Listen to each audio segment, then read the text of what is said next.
Marilu Cabanhas. Bom dia, Marilu.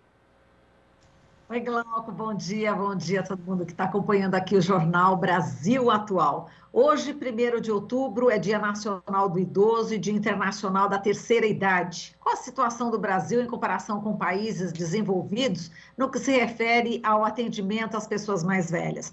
Qual a região do país que possui a maior população idosa e o que isso representa em termos de desafios para a elaboração de políticas públicas que atendam essa faixa da população hoje e para o futuro?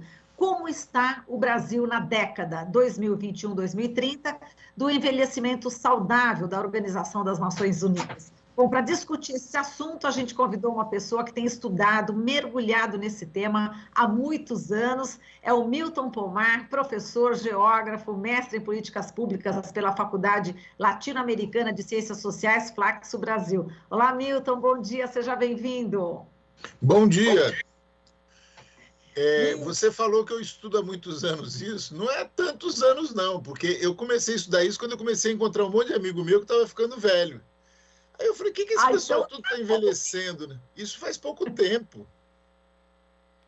Entendi, tá certo, Milton. Me diga uma coisa, qual que é a preocupação aí que te inspirou, né, a fazer essa pesquisa em relação à pessoa idosa, a abrangência geográfica desse estudo? Qual que é a base de dados também que você utilizou? Só para a gente começar.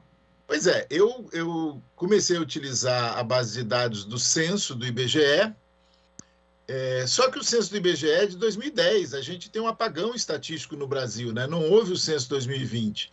Então, o que eu tive que fazer? Eu tive que utilizar como parâmetro os dados do cadastro eleitoral do Tribunal Superior Eleitoral, TSE, porque eles são muito atualizados. Por exemplo, você tem hoje disponíveis os dados de agosto de 2021. Então, isso ajuda, não é perfeito, não é o censo, mas nós temos um buraco de 11 anos do censo, caminhando para 12, quer dizer, a gente vai ter resultado do censo talvez em 2023. Então, em 13 anos, abre um buraco, né? Exato. E agora, bom, enfim, mas e aí, fala como é que você resolveu fazer essa pesquisa, quais os locais, né, em que você se debruçou para fazer esse estudo? Então, o que eu fiz? Eu primeiro comecei a estudar o Rio Grande do Sul, porque o meu foco de estudo é a China. Mas aí eu descobri, por acaso, que eu lendo um estudo sobre o Rio Grande do Sul, eu descobri que os dados do Rio Grande do Sul, os indicadores demográficos, eram muito semelhantes aos da China. Aí eu falei, caramba, mas na China teve uma política que ficou conhecida como política do filho único. Aqui no Brasil não teve nenhuma política demográfica assim ostensiva, né? Quer dizer, você teve ações e tal, mas não teve nada tão. Como é que a gente pode ter chegado na mesma situação da China sem ter tido uma política tão rigorosa como houve na China, né? Na China, inclusive, houve muita crítica no mundo inteiro por causa da política do filho único. Então, no Brasil, sem essa política, nós tivemos o mesmo resultado. Então, é um negócio chocante. E o caso do Rio Grande do Sul é o mais grave, porque o Rio Grande do Sul teve uma migração muito grande para outros estados. Então, somou o envelhecimento natural, somou a queda da taxa de fecundidade, uma mudança comportamental que foi no Brasil inteiro, né? E a migração. Então, a migração ela foi o diferencial que colocou o Brasil, no caso o Rio Grande do Sul, numa situação mais grave do Brasil e uma situação muito semelhante à de Portugal, que é uma situação muito grave na Europa. Então, eu comecei a estudar China, entrei no Rio Grande do Sul, fui para Portugal, para Espanha, e aí você começa a ver que a situação no mundo é assustadora. Nós estamos caminhando no Brasil por uma situação de caos populacional, caos demográfico, em 2035, que é mais ou menos o momento que a gente vai entrar numa crise brava com essa questão, né? Agora, eu queria que você falasse um pouquinho mais sobre os municípios, né, que você acabou estudando para falar, né, que a situação mais grave é no Rio Grande do Sul. Então, a partir de alguns municípios, você tem alguns dados também bastante alarmantes, né? Isso. Aí, assim, quando você começa a estudar, você tem que definir, tem que ter alguns critérios. Aí eu comecei a ver o seguinte: de 50 mil habitantes para baixo, a situação era mais grave. E de 20 mil habitantes para baixo, que é o Rio Grande do Sul tem 497 municípios, desses mais de 400 tem menos de 20 mil habitantes. Quer dizer, a quase totalidade do estado são pequenos municípios, são municípios com população muito pequena.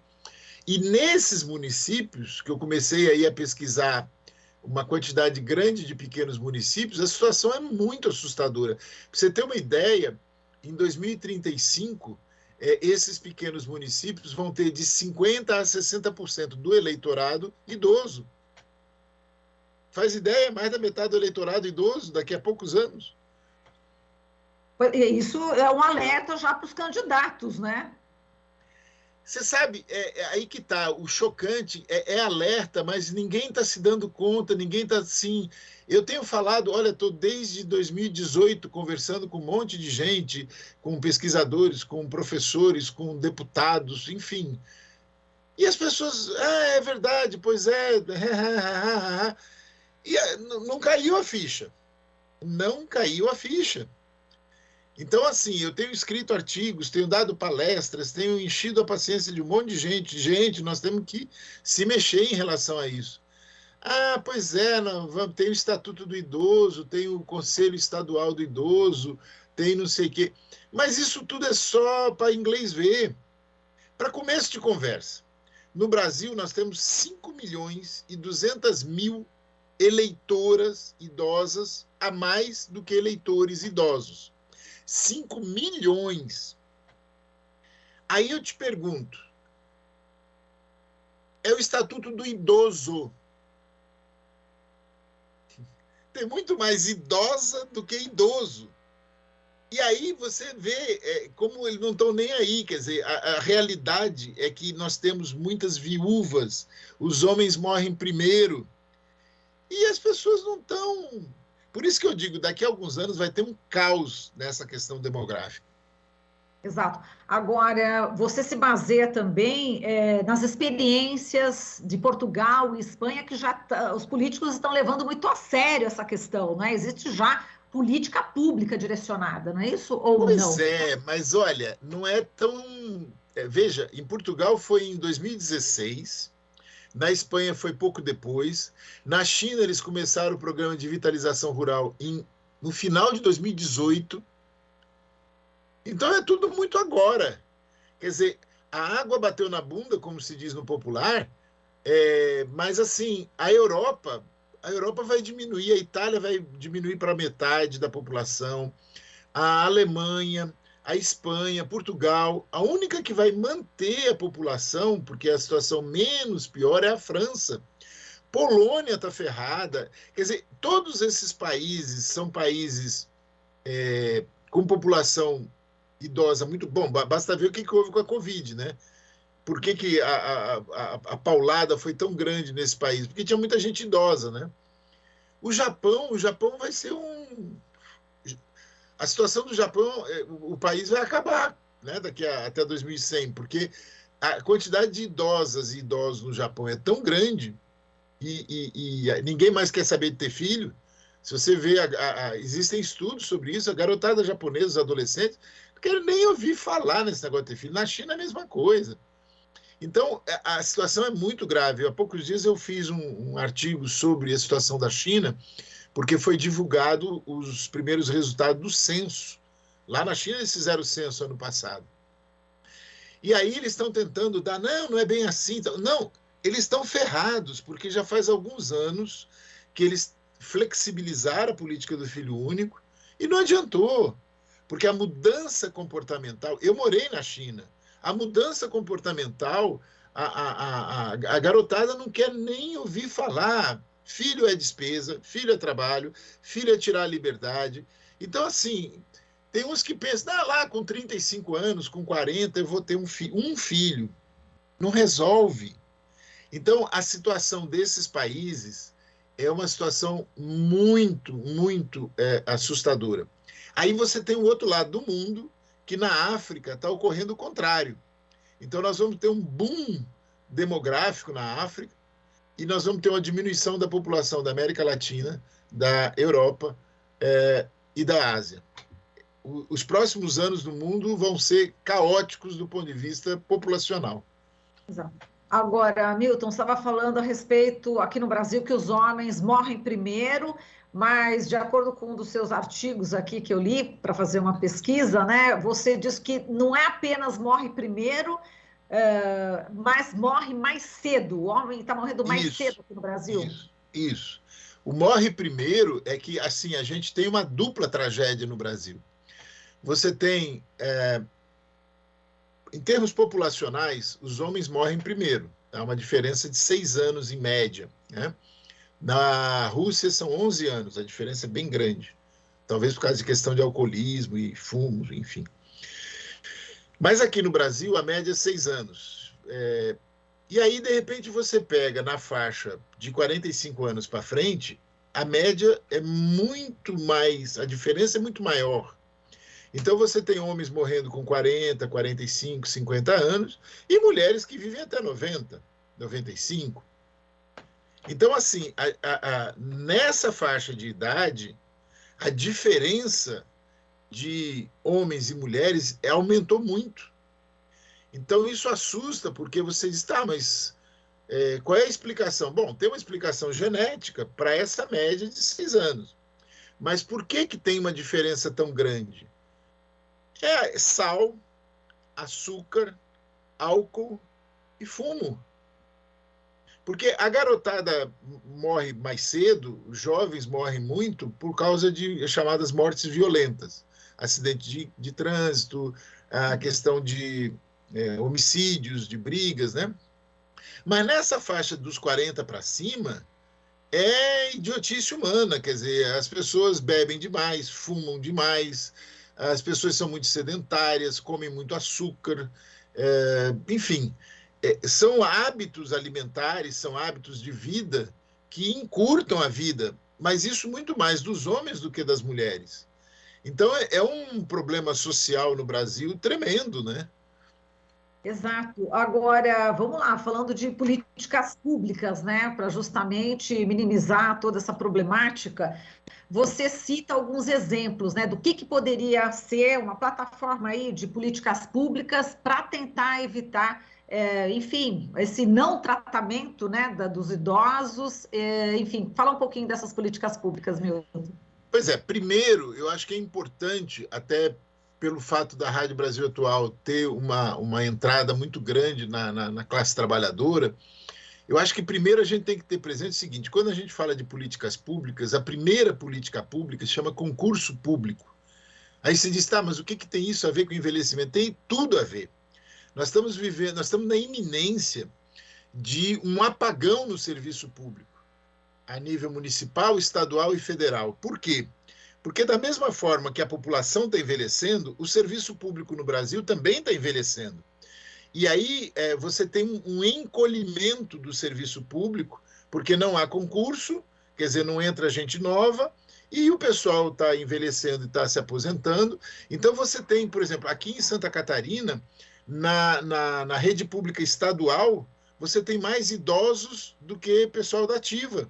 Mais gente aposentada do serviço público do que na ativa.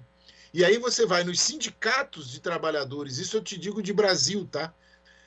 A nível municipal, estadual e federal, os sindicatos de trabalhadores do serviço público têm mais filiados aposentados do que da ativa. Em todas as categorias, em todos os níveis, é um negócio de doido. Então, quando a gente fala em política pública, a primeira coisa que a gente tem que pensar é o seguinte, olha, tem lei, tem... toda a estrutura está montada. O que não tem é recurso. Porque não adianta falar em política pública, ter tudo no papel e não ter dinheiro para fazer as coisas. Então, o que primeiro precisa fazer? Precisa formar cuidadores e cuidadoras. Porque qual é a tragédia das pessoas pobres? É que as pessoas pobres, em muitas famílias, a pessoa tem que deixar de trabalhar fora para cuidar do seu parente idoso, porque ela não pode largar a mãe, pai, que às vezes tem dificuldades, não pode ficar sozinha, para ir trabalhar fora. Então, cai a renda familiar. É uma dupla tragédia, né? E aí você tem famílias em que a família está sobrevivendo da aposentadoriazinha, porque a pessoa não pode sair para trabalhar fora ela tem que ficar cuidando da pessoa idosa, e a única renda que elas têm é aquela aposentadoriazinha merreca. Então é um negócio terrível. Na medida em que você tenha mais pessoas do serviço público para atender, para cuidar de pessoas que precisam de cuidados especializados, porque às vezes o familiar também não tem preparo, não tem formação para lidar com uma pessoa que esteja com alguma doença debilitante, né? Alguma doença degenerativa. Essa é a primeira coisa, a questão das cuidadoras e cuidadores. A segunda coisa é ter aonde deixar as pessoas. Porque em casa de pobre, além do espaço ser pequeno, e de às vezes ter criança, ter outras pessoas e tal, quem precisa sair para trabalhar, se tiver um lugar para deixar a pessoa durante o dia, já resolve uma parte do problema. Agora, além disso, tem que ter aquelas casas para ficar em período integral, porque tem pessoas que com 60, 70, 80 anos de idade estão numa situação tão difícil de cuidar, que só numa casa, que antigamente chamava de asilo, ou casa de repouso e tal, né? Então, essas são as maiores demandas de políticas públicas no sentido de recursos.